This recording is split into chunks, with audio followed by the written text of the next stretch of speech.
In the last 48 hours, we've had an ambulance come, we've You had a know? fractured skull, we've had a perforated ear canal, we've had a kid that almost fainted at the hospital, not the one that went there in the ambulance.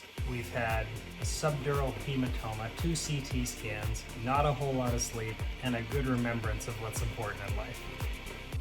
So this morning we are making the Smartass coffee from Kicking Horse, and it's going to be delicious, so I'm going to get making that. But this last 48 hours has definitely given us some thought and some remembrance of what's important in life. The long and the short of it is everybody's fine and back home and we're all good. But what happened was Myles was playing downstairs with some kids and he was playing a game of house, like very innocent. And as the story goes, as we've asked him since, he was sitting on top of the back of the couch acting as a pet, as an animal. And he fell off and hit his head kind of ear straight down on the floor. Now we asked him what animal he was being, and I was thinking, he'd probably be a cat or something sitting on top of the bench. No, he was an octopus. And my mother-in-law said, why didn't the octopus's suckers stick onto the couch? And he said, well, they had been ripped off in a fight with an eel. So there's definitely a story behind it, but who knows? Anyways, so Myles falls and hits his head, I guess that would have been my left side, so kind of like that on the floor with no cushioning or arms out, and came up to we brought him upstairs, and there was some bleeding out of his ear, so we called 911 and asked them what we could do, and they said, well, we'll be right over. They were there in 3 minutes. 3 minutes! 3 minutes! That's awesome. Anyways, this lady showed up and had a look at Myles and wrapped up his neck in one of those brace collars that go like this because they weren't sure about any concussion or anything like that. So, and then took him off to the hospital, and away he and Mom went. Now, my wife is awesome. She is like action lady when anything bad happens, when any kind of trauma happens.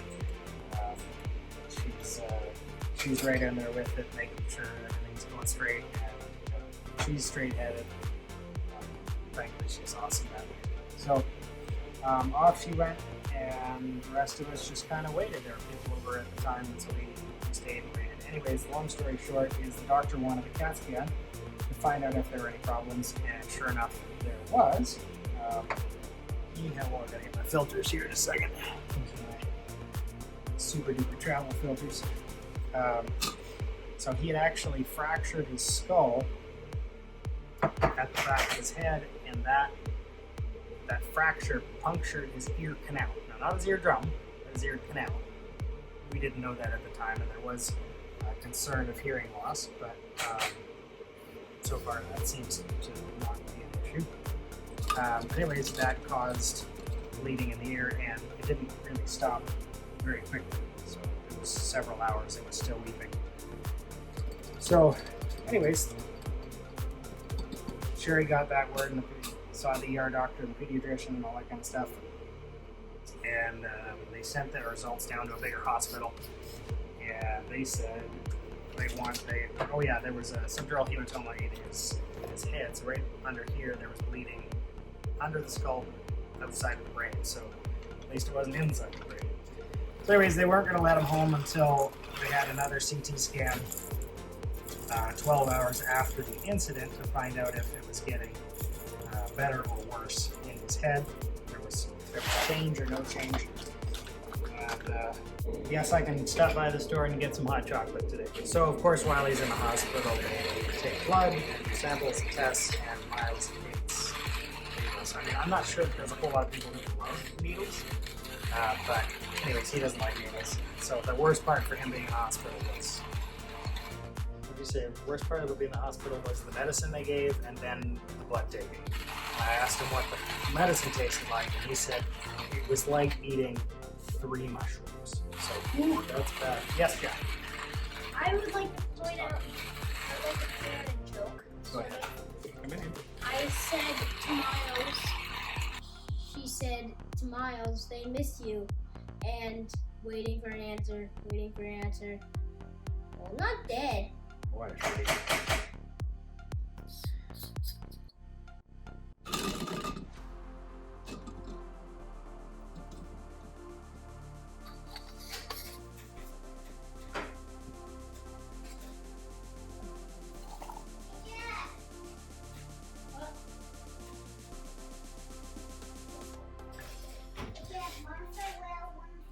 So they were admitted into the pediatric floor and waiting, and they were told that they were going to CT scan until 4:30 in the morning, and then they would get the results and find out better or worse and whether they could go home. And they did get the CT scan at 4:30, but they didn't get the results right away. So it wasn't until a good probably 11 o'clock in the morning before actually found out that that things were not getting worse. So he was sent home in concussion protocol and subdural hematoma protocol, which basically means he has to sit still for a while, quite a while. So we stopped by the store and picked him up some Legos that he chose, and so now he's going to be doing a whole bunch of Lego this week because Myles is the kind of kid who jumps around and flips around everything. In fact, we've already had to tell him stop standing on your head while reading a book, and no flipping off the couch. Anyways, he's that kid. There's certainly a lot of emotions and a lot of feelings that come across you as a parent when you have a child that you can't do anything about, better or worse. You have to rely on somebody else's expertise, and it's not in your control anymore. And you know, it's always been joked that I only have one feeling, kind of like Roy Kent and Ted Lasso. Yeah, you know, I only have one feeling. I'm not so good at accessing those innermost feelings. Well, I texted Sherry during all this and said I may have developed a second feeling because you feel helpless. You feel like there's nothing you can do. Well, there isn't anything you can do, but then you go back over. Could I have done something different? Could I have prepared Myles better so he didn't act like an octopus without any suckers, fall off the back of the couch? Did I do something wrong or different? Is there a way I could have fixed it before? But really, you just hurt for your child, and brings to mind the things that are important in life. And for the last many years, I've taken it upon myself. I love asking questions and I love listening to the answers. And I specifically love asking people who have a lot more experience than I do about their experience in life. So, one of my favorite questions to ask is if you were to do life again, what would you do differently? And, over the years, I've gotten a lot of answers. I've probably asked 300 people. And I've never received an answer of, I wish I had gotten higher in my company. I wish I would have made more money. I wish I would have achieved this thing work-wise. It's always to do with family, relationship, adventure. I remember one guy that I talked to, he said his wife actually answered first. He was in a hot tub at a resort in Mexico. And he said, she answered very kind of normally, and then he answered after a while of thinking. It was a good 20 minutes of thinking before he answered. And he says, you know what? I think I would have done things differently. He said, I was the guy who had a development firm, and I did very, very well. And I retired at 50 and moved to Mexico, and I've spent the last 20 years here in Mexico. But he said, I think if I was to do it again, I would do it differently. I said, oh, why is that? He says, well, to give you an example, I have 3 kids, and last year for Christmas, I invited them all down here to our family resort, our family Mexican cottage for Christmas, and they all said, "No, Dad, we don't even know you. We're not coming down for Christmas." And it was sad, but he basically said, "I wish I would have spent less time growing my business and more time building the relationships with my family while they were under my roof." And those questions and those answers have certainly shaped the way that Sherry and I think and the way that Sherry and I do life and parenting. And, I am fully aware that my 8 and 10-year-old, that I only have, 6 to 8 years of kids left in the house. And even then, the last few years of those go by very quickly, and they're off doing other things. And so, if I want to leave a legacy to my kids, if I want to give back to them and pour into them the few things I've learned in life, I've got to do that now. There's not a whole lot of time to do that. They say that, 90% of the time that you spend with your kids is done by the time they're 13, and 95% is done by the time they're 15 or something like that. I'm sorry if I don't remember the numbers correctly, but the concept is the same. Most of the time that you spend with your kids is done by the time they're early teenagers. And so that means that the time when they're young and the time that you're instructing them and teaching them is so integral to their development, to their life, and to your future relationship with your kids. And our culture wants to make it so much more, you should only be focusing on work. You should only be focusing on providing for your family.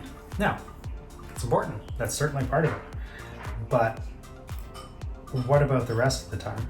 Are you going to sit back when you're 70 and say, well, I wish I would have, or make changes now and be with your kids? One of our goals from the time that Jack was one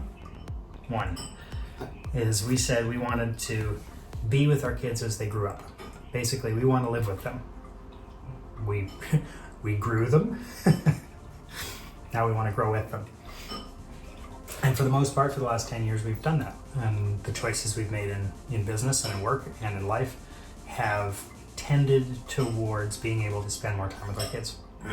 And it's not just spending time with your kids, it's being with your kids, helping them through challenges, helping them through the things that they don't know yet. Because guess what? When they're born, they don't know yet.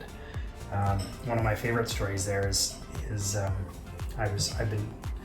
few years back, I was teaching Jack. He was tending to panic. He was tending to get overly emotional and freeze and panic. And so we went and talked over what it looks like to panic and the fix to panic, the fix to emotional challenges like that is to keep thinking, to keep your brain thinking. That you look at the difference between two people in a high pressure situation. One succeeds, one doesn't. What's the difference? The difference is that the person who succeeds keeps thinking, keeps getting information. The panic is that your brain is saying, I don't have enough information, I don't know what to do here, so I'm just gonna freeze. And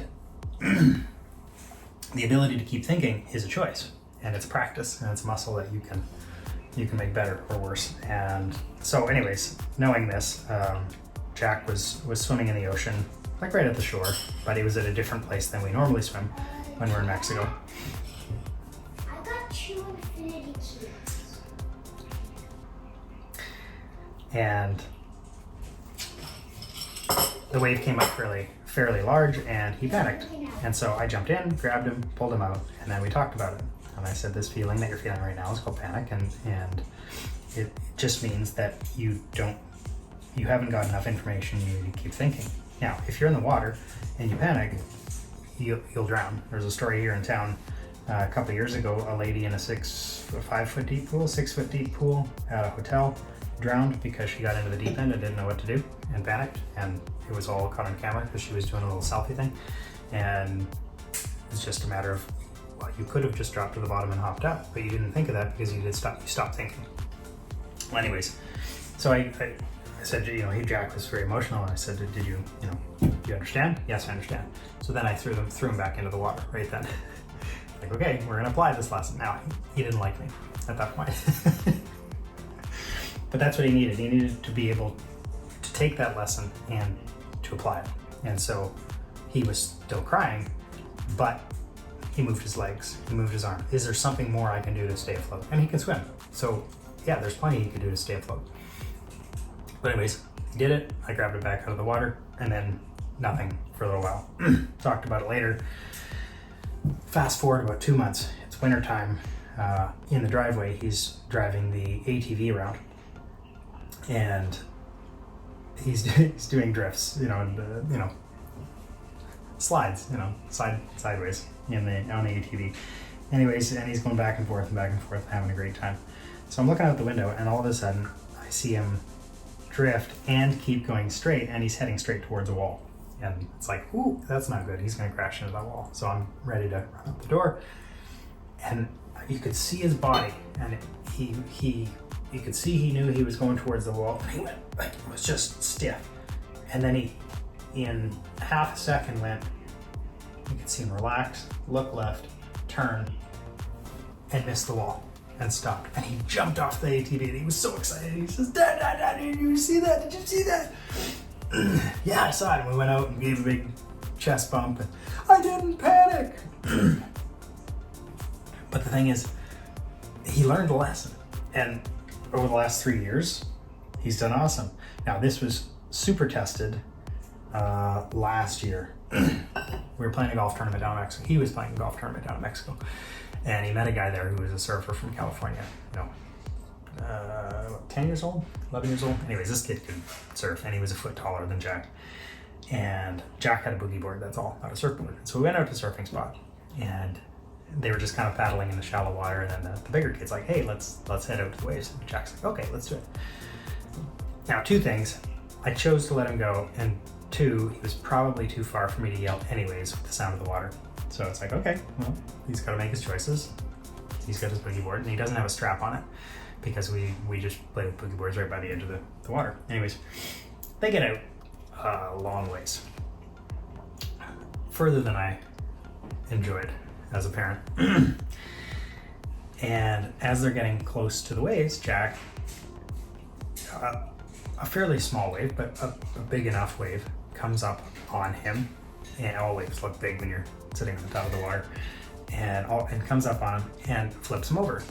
Well, because he didn't have a strap on his board, the board rolls in with the wave. And so he's out there a long ways with no board. So I see this happen, and I hop up from where I am and sprint down the beach to the nearest access point and jump in the water and start swimming. But it's probably going to be 10 minutes before I get to him, maybe 15. He was out there a ways, and I'm now swimming against the current. So anyways, swimming. I can't see him. I'm only going in a direction because, remember the way the level of the waves, whatever. And so I get, he's swimming in, and I'm swimming out, and he gets to me. And I said, how's it going, Jack? He says, oh, great. I'm just swimming in to get my board. And I thought, you know what? That's a good lesson to learn. So the long and the short of it is the times that we get to spend with our kids are so valuable to them. Nobody's going to care for them like we do. Nobody's going to love them the way we do. And nobody's going to teach them the way that we do. And so we can take the things that we have in our lives and deposit them into our kids. Like the ability to not brush your hair in the morning. So what?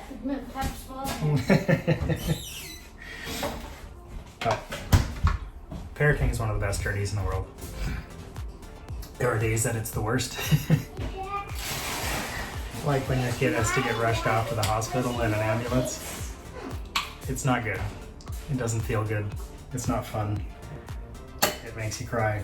It brings up all the emotions of life. But the fact of the matter is, it's amazing. It's absolutely amazing. And I'm so glad that we did it. I'm so glad where we are.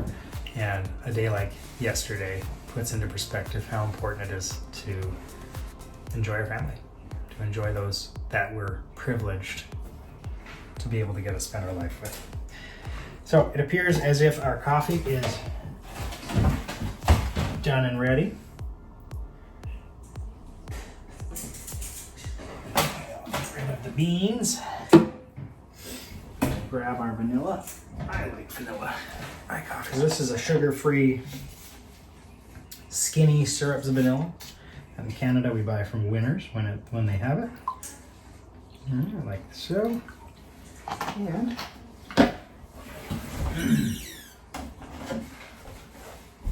a wee bit of crema.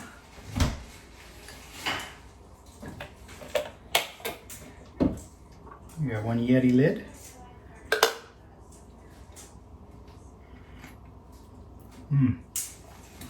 As a note, I did find out that with this particular blend, it's a bit lighter than what we're used to, is I just fill it up a little higher in the beans and put a few more beans in there per cup. It really increases the flavor. So it's good stuff.